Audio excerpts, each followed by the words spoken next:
এবং স্কুলটা বলা যায় যে বাংলাদেশি অধ্যুষিত স্কুল মধ্যে পড়েছে।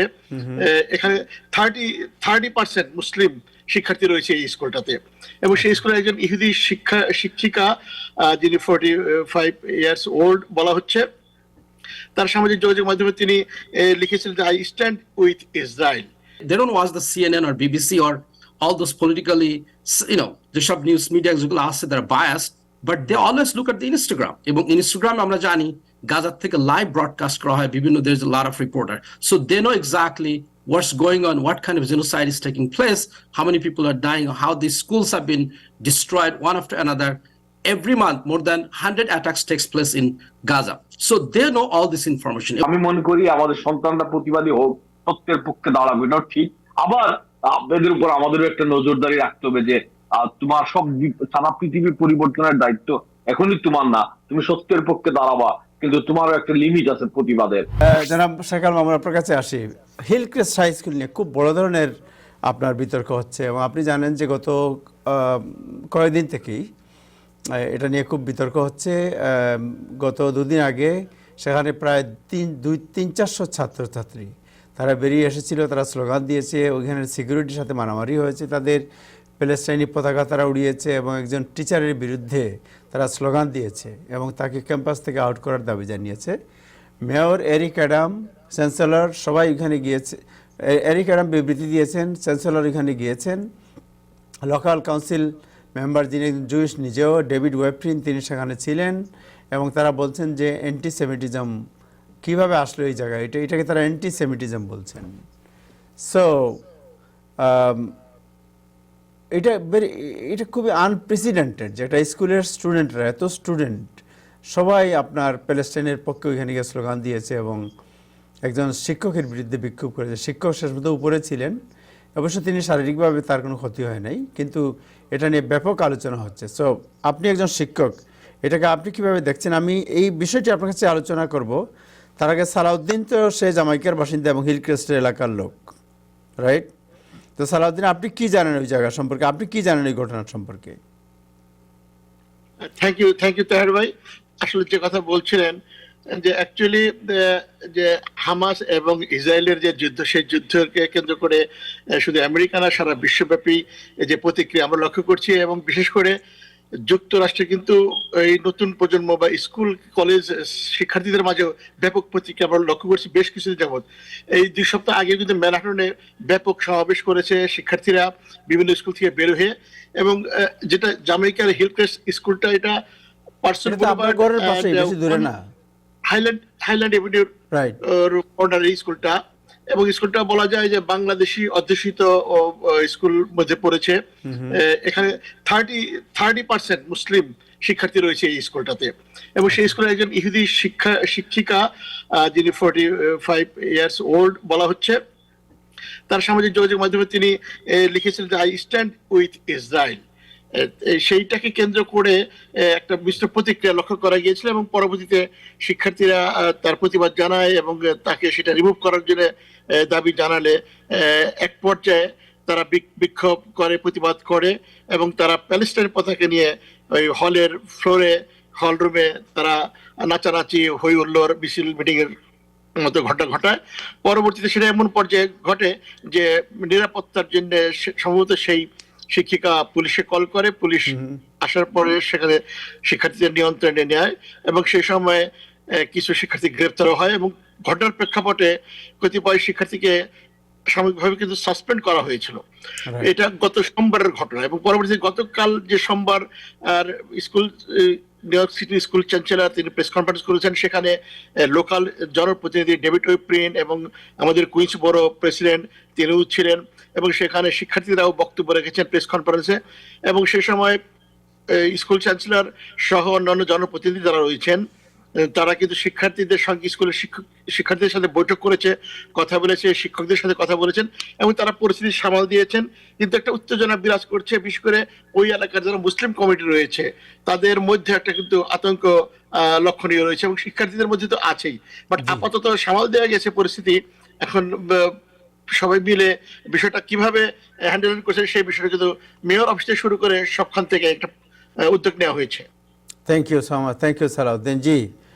জনাব শেখ আল মামুন, আপনি নিজেও শিক্ষক এবং শিক্ষার্থীদের এই যে এটা very unprecedented. New York city স্কুলের স্টুডেন্টরা আপনার প্রায় এর আগেও ক্লাস বাদ দিয়ে তারা প্যালেস্টাইনের পক্ষে বিক্ষোভ করেছে গত কয়েকদিন, এবং হিলক্রেস্ট হাই স্কুলের যে ঘটনা, এটা সাংঘাতিক অভাবনীয় একটি ঘটনা।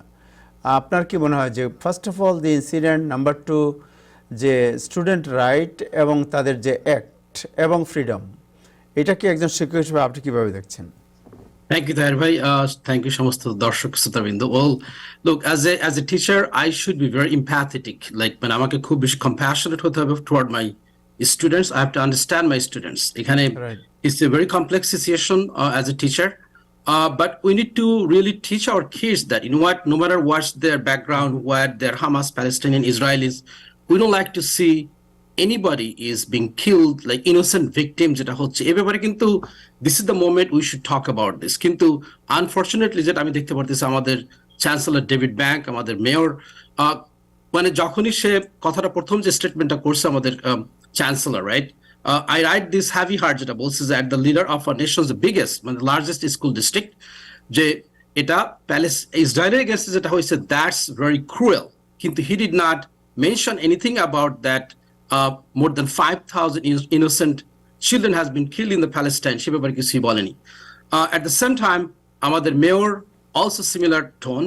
So, but unfortunately, যেটা আপনি কিছুক্ষণ আগে আমাদের ভাই বলতেছিলাম, সালাউদ্দিন ভাই, new York city is the biggest, এবং এখানে more than 100,000 Muslim student goes to this school system, including the Hillcrest and many other schools. And এখানে অবশ্যই জুইশরা আছে, জুইশদের only 1/3 students, around 26,000 students goes to the New York City public school. Rest of them goes to the private and yeshiva, তাদের religious school সেখানে যায়. But beside that statistic, doesn't matter. New York City is the center of the whole world. এখানে সমস্ত religion, সমস্ত দেশের লোকজন আসে, এবং এখানে যে আমাদের টিচাররা, this is the time we should be very sympathetic to our kids. আমাদের teach the psychology. They don't watch the CNN or BBC or all those politically, you know, যেসব নিউজ মিডিয়া যেগুলো আছে, তারা biased, but they always look at the Instagram. এবং Instagram আমরা জানি গাজার থেকে লাইভ ব্রডকাস্ট করা হয় বিভিন্ন, there's a lot of reporter, so they know exactly what's going on, what kind of genocide is taking place, how many people are dying, how these schools have been destroyed one after another. Every month more than 100 attacks takes place in Gaza, so they know all this information. এবং সেই কারণে কিন্তু only 20% young generation support Israel, whereas 80% of the youngster do not support Israel right now. So এটা কিন্তু historic, because they are not blind, they are not quiet. I mean, they are trying to seek the real truth, এবং সেই কারণে কিন্তু they are not supporting the যে আমাদের current যে political system এখানে কন্টিনিউয়াসলি সাপোর্ট করে যাচ্ছে ইসরায়েলের পক্ষে, কিন্তু সেটা কিন্তু তারা করতেছে না। এবং আপনি যেটা পয়েন্টে জিজ্ঞেস করেছেন, what are the rights of the students? According to the in New York City public schools code of conduct, a student has right to assemble, right to protest, right to peacefully do many things. This is part of their code of conduct. At the same time, a student cannot threat any teacher. That's again goes, you cannot threat anybody based on their race, ethnic background, religion. If somebody tell me, hey, you are a Muslim, you are a terrorist, then I could really write off that kid and that kid could be suspended. Similarly, so no student should have or could have taken the, you know, could threat any student, any teacher or students, but they have every right to assemble, protest, gather.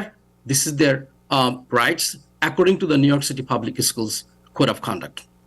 So class বাদ দিয়ে যদি তারা আপনার assembly করে, class বাদ দিয়ে যদি তারা আপনার বিক্ষোভ করে, is it okay or?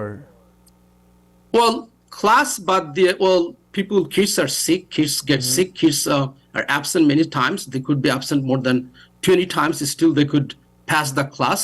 The maximum limit is 23 times. If a student is absent 23 times, then the teacher could fail that kids, even if যদি সে বাচ্চাটা পাস করেও। কিন্তু that's not the point. That means is the kids are not going every day out of the classroom or boycotting the class. They did few times, we know that, but এর মানে এই না যে school থেকে বা class mark দিলেই যে সে fail করবে এমন কোনো কথা নেই। Okay, so class আপনার এটাকে absent ধরা হতে পারে, but it's not a criminal offense. Well, absent is if you're absent first or second period, সেটাকে বলা হয় আপনাকে প্রেজেন্ট কাউন্ট করা হবে একটা বাচ্চা। কিন্তু let's say you're absent in 4th period or 5th period, তখন ওই 5th period টিচার তাকে ট্রুয়েন্সি বলা হয় বা টার্ডি বলা হয়, টার্ডি হিসেবে তাকে মার্ক করতে পারে, কিন্তু but he is not absent for that day.